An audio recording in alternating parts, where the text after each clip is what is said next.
You guys, we have to talk about this book, 1984 by George Orwell. Hi everybody, it's Sabrina. Welcome back to my channel, or welcome if you are new here. Today I plan on talking about a book I decided to kind of spontaneously read recently. Wasn't like originally on my TBR, but due to recent events with politics and the election that occurred in the United States, I decided that I wanted to go ahead and read 1984 by George Orwell. And so, like I said, due to kind of some events, had me thinking about kind of, I don't want to get political on this channel, but had me thinking about, what things might look like under an authoritarian regime. And so really sparked interest for me in this book, 1984. Because that's kind of the concept of the book. It kind of talks about what life looks like under a all-powerful, completely controlling government. And so I decided to give this a try. And I also, I was kind of bringing it up with my fiance, kind of expressed interest in reading it. And he said that he had read it, a long time ago, back I think when he was in high school. And he said he actually really liked it. And he said it was a really good book. And for him to say that, he's not really a reader. He doesn't really read like I do. So I was like, okay, yeah, that's done. I have to read it, right? Because for him to say a book is actually good rather than just okay or meh, must be that it actually is pretty good. So decided to read it. And then also, I've been hearing about, different states banning books in schools and things like that. And so that kind of led me down a rabbit hole of, banned books and kind of getting interested in why certain books are being banned in schools and why they don't want kids or people reading these books. And this is another one of those books that is kind of on those banned books list. So due to all these kind of factors, really made me excited to go ahead and pick this up and start reading it. And it's funny because I actually started Throne of Glass series. I started with the first book, The Throne of Glass, and I stopped mid reading that book because I was so excited to read this book. And normally I don't pick up another book to read until I finish the other one. I'm normally pretty good at finishing a book before I, get lured into another one. But yeah, like I said, due to kind of recent events and things that were going on, this book really sparked my interest. So really what the book is about, it follows our main character. His name is Winston. And just for context, this book was written in the 1940s. So that's when George Orwell originally wrote this novel. And it is portraying what he thinks a futuristic, all-powerful, all-controlling government might look like. And so that's why the book's called 1984, this book is supposedly taking place in 1984. It does mention in the book that Winston's not really sure exactly what year it is, but it is believed to be around the year 1984. And so it's not future for us, but it was future, kind of perspective at the time. So like I said, it follows our main character, Winston. He's living in this kind of futuristic, all-controlled, powerful government.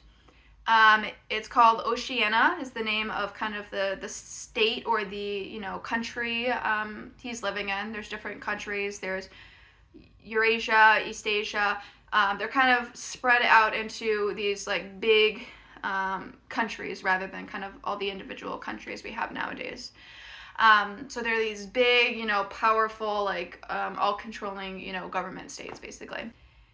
Is starting to have thoughts on,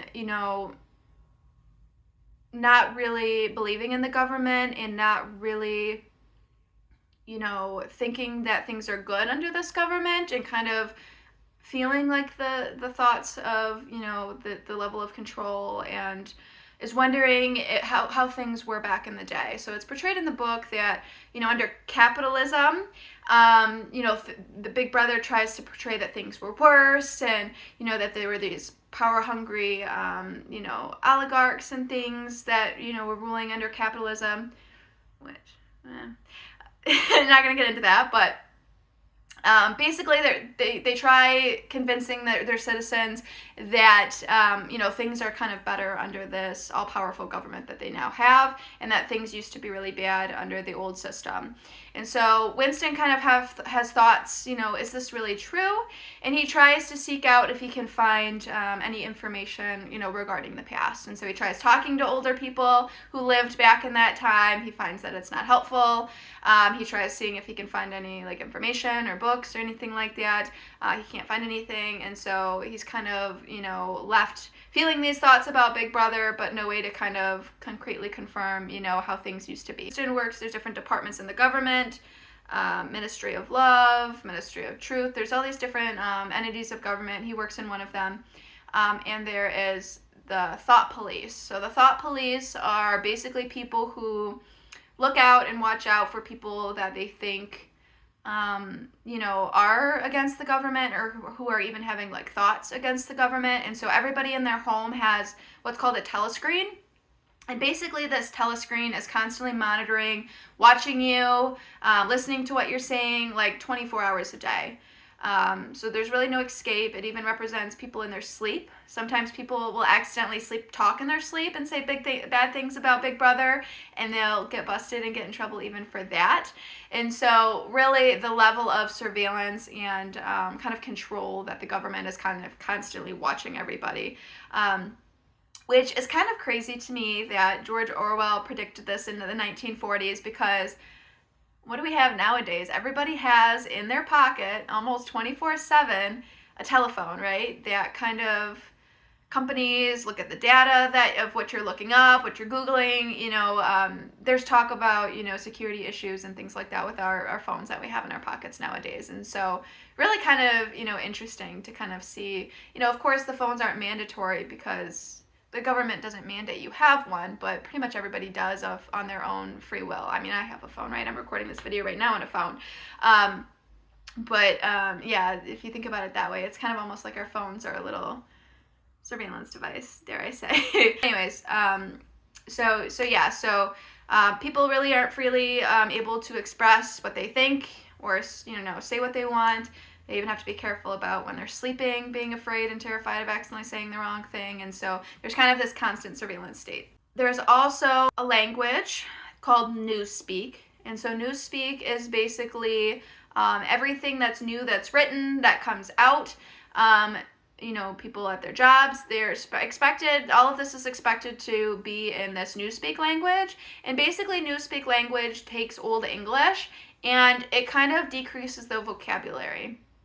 So example it gives in the book is that instead of having separate words for good and bad, you don't need both words, just say not good, right? So instead of having two words, now you just have the same word and then you just add a little bit to it and all of a sudden it still has the opposite meaning.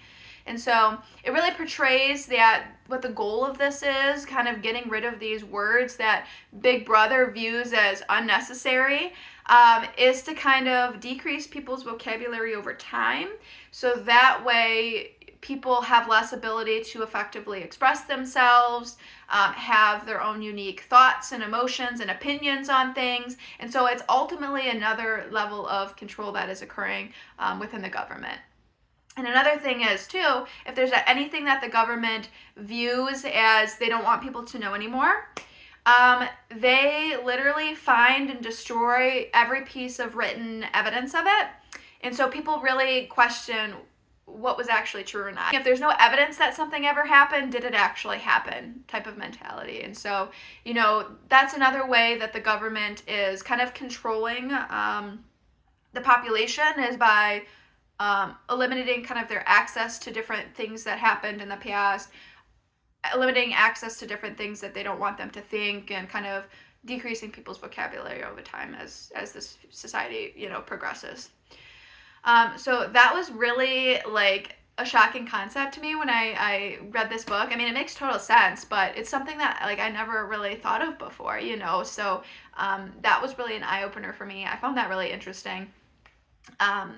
So as the story progresses, Winston meets this girl. Her name is Julia. And Julia, I believe it said she worked for the Ministry of Love, which is kind of this other department in the government, right? And she kind of is following Winston here or there. He thinks she is, and he kind of has thoughts and concerns that she's part of this thought police, and that she's kind of coming after him, that she's kind of getting paranoid that He thinks that she's part of Big Brother and that he's going to get caught for, having thoughts and opinions that Big Brother's, not good. And so, he's kind of wary and he's kind of, cautious of her. And then one day they kind of stumble upon each other in the street. She kind of, tumbles down in front of him and he kind of helps to get her up and she sneaks a letter into his hand. And he opens this letter and it says, "I love you." And so he finally agrees to kind of meet up with her in secret. They have to meet up in public, make it look like they're not talking to each other, but they agree to kind of meet at a secret place. And so she takes him to the secret hiding spot, and they kind of have a conversation. It turns out that she has very similar thoughts to Winston regarding the government and, being opposed to the government.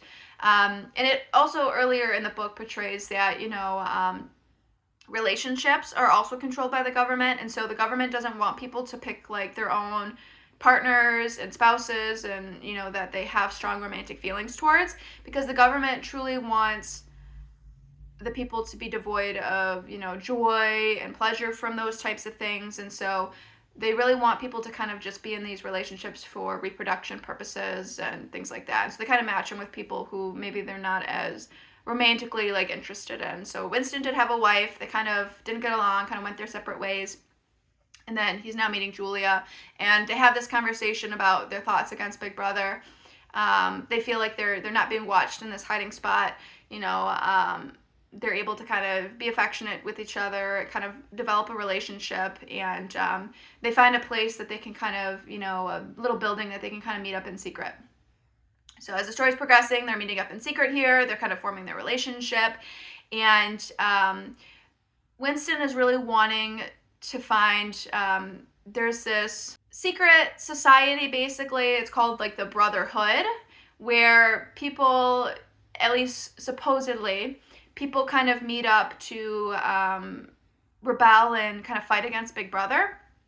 And so he's really interested. He wants to find out more about this brotherhood. He wants to find out more what he can do to kind of bring down Big Brother. And so he eventually meets somebody called O'Brien, kind of like Julia. It was somebody he worked with, who he had seen in passing. And so he meets with O'Brien in secret, kind of like he did with Julia. And O'Brien tells him that he's part of this brotherhood. And he tells Winston, if you take a suitcase to work, don't take it one day. We're going to have somebody in the street swap or give you one. And it's going to have a book in there. And this book is going to tell you everything that you need to know. And then he asks him and Julia some questions as far as what they're willing to do to kind of fight against Big Brother. Are they willing to do terrible, things to other people if asked? Are they willing to sacrifice their own lives if asked? And they basically both say yes. And, they're kind of accepted into this brotherhood. So he's given this book. He starts reading it. And it's kind of explaining some things about how, Big Brother, how things used to be, kind of what happened, and how Big Brother is controlling people. It talks about how there's different classes, and in the past, power always shifted from the middle class and the wealthy class. There's kind of this constant struggle between the two of wanting to kind of switch spots.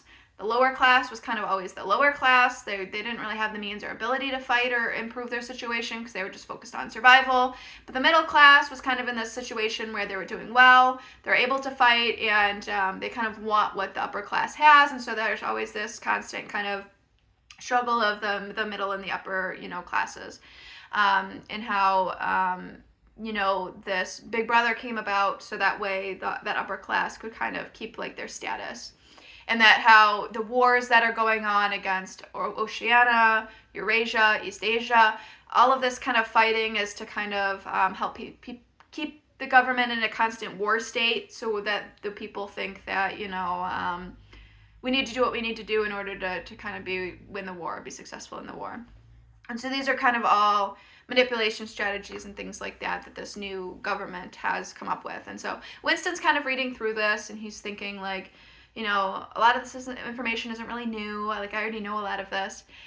And so he and Julia meet up one day in their normal spot, and they are caught by Big Brother. So at this point, if you don't want spoilers, I will put a stamp in the video of where you can fast forward to so you don't hear the spoilers. But basically, they're caught by Big Brother. They are taken in. Terrible things are done to them in order to get them to, speak and kind of, confess things. It doesn't really say a lot about Julia. It's implied that the same thing's happening to Julia as it's happening to Winston, but obviously Winston's the main character, and so it's kind of focusing on what's going on with Winston. And all the while, Winston's kind of, occasionally here and there thinking, oh, well, I wonder what's going on with Julia, and if she's okay, and this and that. But by the end of it, Winston is starved, his hair is falling out, his teeth are falling out, he's in really bad shape, he doesn't even recognize himself in the mirror. And by the way, all of this is happening by O'Brien, so it kind of implies that O'Brien betrayed them. Like, when he told them he was part of the Brotherhood, they kind of got caught, and he's the one who caught them, and that's why they're there where they are now. Basically, so they get all the information they want out of them, and O'Brien kind of has this conversation with Winston, how it's not just enough to get the information that they need and kind of get rid of them afterwards. They really want total control over thoughts and everything of everybody, like the whole population. And so before they will get rid of them, they want them to love Big Brother first. So it's not enough to just get rid of them and so that way they don't spread their thoughts to other people. They want total control. They want them to actually love Big Brother and finally accept Big Brother. And so in this process, Winston says, at least I didn't betray Julia. And he's then taken to this ominous room. It's called Room 101. And it's really implied that it's this place you really don't want to go. It's like this terrible, that bad things happen to you when you go in that room, right? So he gets taken into this room, and they kind of pick like his biggest fear. Again, they know pretty much everything about people, right? Because they survey people 24/7. So they know Winston really doesn't like rats. And so they threaten to put this like cage of rats over his head, and that they'll open the door and let the rats kind of attack him. Yeah, and so as that's happening, Winston kind of freaks out. He's trying to think of how he can get himself out of that situation, and he basically says, don't do this to me, do this to Julia. And so in the end, and they don't actually do it to Julia, but it's the thought that he was willing to do that, right? So in the end, Big Brother still had control. They were still able to make him betray Julia at the end, right? So they're kind of released, and him and Julia run into each other, and they both basically admit to each other that they betrayed one another and that they no longer have the same feelings towards each other as they did before. I mean, I can't say I blame them. How could you? I mean, they both did it to each other, but that's really hard to accept. So at the end, Big Brother really did take everything from them. They took the relationships, their willpower, I mean, everything, right? At this point, Winston still doesn't love Big Brother. And Big Brother isn't going to get rid of Winston and Julia, right, until they officially love Big Brother. So it portrays at the end that Winston is watching on the telescreen and that Oceania has had this, big victory in this war, that they were able to take over parts of Africa, and everyone's kind of celebrating and excited, and our government's so great, we just did this wonderful thing. And Winston kind of has some acceptance that, oh, well, maybe I do love Big Brother. And then it kind of implies at the end that he is then, taken care of by Big Brother and kind of offed by Big Brother. So that's kind of how the story ends. So that's the end of the spoilers. So at this point, people can continue watching if they didn't want to hear the spoilers. I don't know what I expected from this book. I got a lot of what I did expect as far as thoughts on what a authoritarian regime would look like, as far as how they control how you think and the surveillance and a lot of that. It was exactly what I expected, but I always expect books to have a happy ending for some reason. I think it's just because I'm a positive person in general, but this did not. I think I thought Winston was somehow gonna overpower Big Brother or find a way to bring him down, and that wasn't the case. But I still think And sometimes I actually love the ending of what actually happened more than what I originally thought I wanted to happen happened. Same thing with A Thousand Splendid Suns. Um, Sometimes the ending hits different when it's not what you thought it was going to be, and the message is deeper than a happy ending would have been, right? And so the message that I got out of this, that I think George Orwell was trying to portray, was that don't let this happen, right? If this does happen, it's kind of too late. You want to prevent this from happening in the first place, right? So once Big Brother has total control, it's almost impossible for anybody to kind of get out of that. And so that's what I got out of this, is that fight for your freedoms, fight for what you have now, recognize, right, what authoritarianism looks like before it happens, so that way you can prevent it from happening. So that's what I got out of this. Honestly, another thing I didn't expect is I cried a little bit during this book when him and Julia, at the end, their thoughts about each other changed. I shed some tears. I'm not gonna lie. So yeah, so as far as my rating of this book, I would rate this book a 5 stars. And really the reason for that is not only did it change my thoughts and perspectives and introduce new ideas to me that I hadn't thought of before, it made me emotional, and I really think it truly affected me and affected my thoughts and things going forward. It kind of changed how I view certain things. And so to me, that's really what makes a book stand out as a 5-star read. And this book, really, really did that for me. So 5 stars, highly recommend.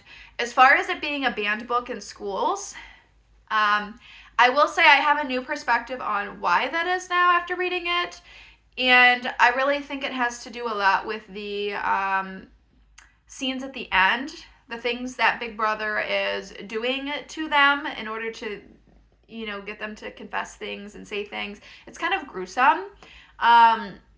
So I guess I could understand why some parents might not want their kids reading that. But do I think it should be banned in schools? Absolutely not. I think that this is a book that everybody should read, that everybody should kind of have an idea on, what this type of government and this type of, control on society would look like. I think that, obviously like an elementary school kid or a middle school kid, the content in this would probably wouldn't be appropriate for them, but they're not going to be reading it anyways. It's going to be too challenging for somebody of that age, and quite frankly, I think that they would find it boring. I didn't find it boring. I found it very intriguing.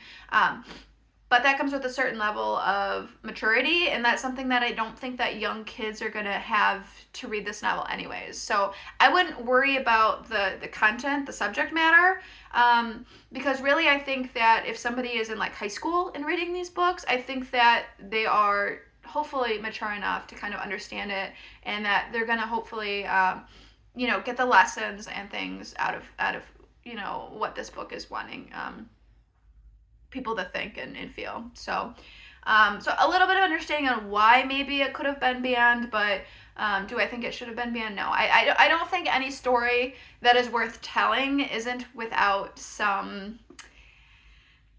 Let's just say I've read some books that have made me feel a certain way, have made me feel certain emotions, and because of the tragic things that happened in the book. And that made the story, and that made...